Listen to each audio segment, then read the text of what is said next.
The last light on Maple Street. Maple Street was the kind of place people forgot about. Not because it was ugly or dangerous, but because nothing ever seemed to change there. The houses were old, the sidewalks cracked, and the streetlights flickered like they were tired of trying. People came home from work, ate dinner, watched TV, and went to sleep. Life moved, but slowly, like a clock with weak batteries. At the very end of Maple Street stood an old yellow house with white paint peeling off the walls. Most people avoided looking at it. Some said it was haunted. Others said no one lived there anymore. But someone did. His name was Mr. Henry Carter, and he was 78 years old. Every evening at exactly 6:45 p.m., Mr. Carter would sit on his wooden porch chair, holding a small lantern in his hands. He didn't turn it on right away. He just waited. No one knew why. Kids whispered stories about him. "He's waiting for a ghost," they said. "He's crazy," others laughed. But Mr. Carter wasn't crazy. He was waiting for a promise. 30 years earlier. 30 years ago, Maple Street was brighter. Mr. Carter wasn't old then. He was strong, smiling, and always had oil stains on his hands because he fixed things, bikes, radios, doors, hopes. He lived in the yellow house with his wife Emily and their 6-year-old daughter Lily. Emily had a laugh that filled rooms, and Lily had a habit of running ahead of her parents, pretending she was leading an adventure. One winter evening, the power went out across Maple Street.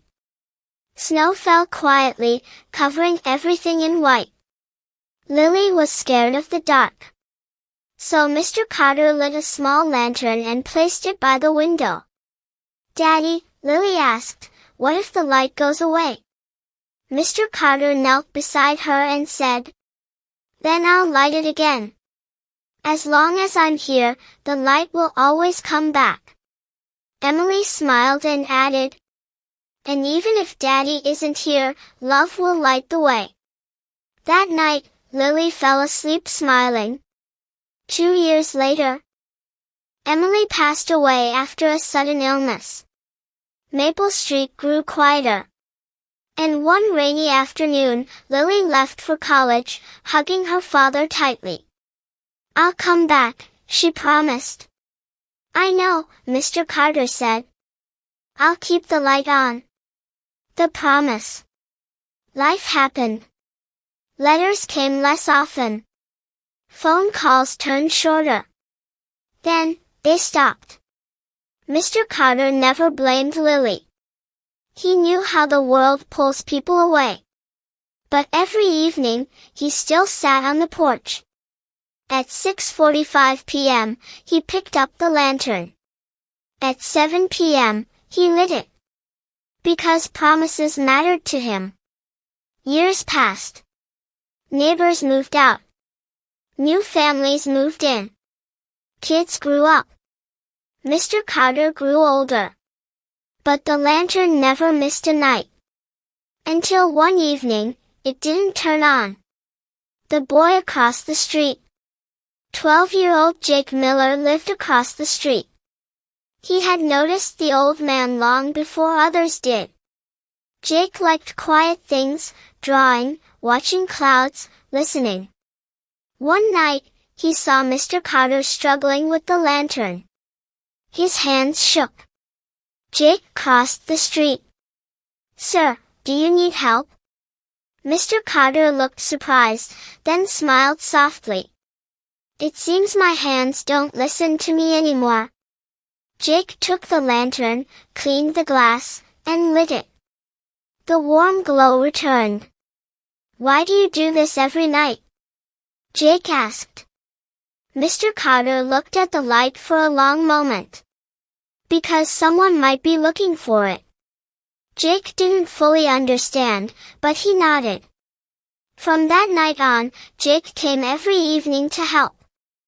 The storm. One autumn night, a heavy storm hit Maple Street. Rain poured down, wind howled, and the power went out again, just like years ago. Jake ran across the street with an umbrella. Mr. Carter wasn't on the porch. The front door was slightly open. Inside, Jake found Mr. Carter sitting on the couch, breathing weakly. "I don't think I'll make it to the porch tonight," Mr. Carter said quietly. Jake felt his chest tighten. "I'll do it," he said. "I promise." Mr. Carter smiled. "That's all I ever wanted."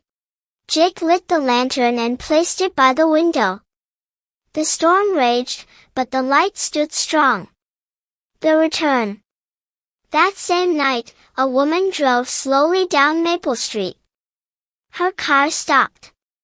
She stared at the yellow house and the glowing lantern. Tears filled her eyes. "Dad," she whispered. Lily had come home. She ran to the house, pushing the door open. Jake stepped aside as Lily knelt beside her father. "I'm here," she cried. "I'm so sorry I took so long." Mr. Carter opened his eyes one last time.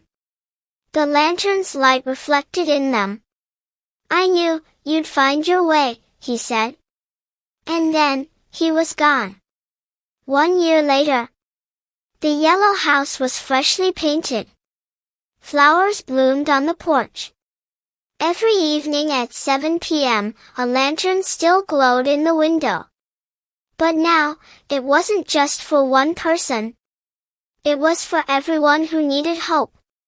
Jake still crossed the street every night.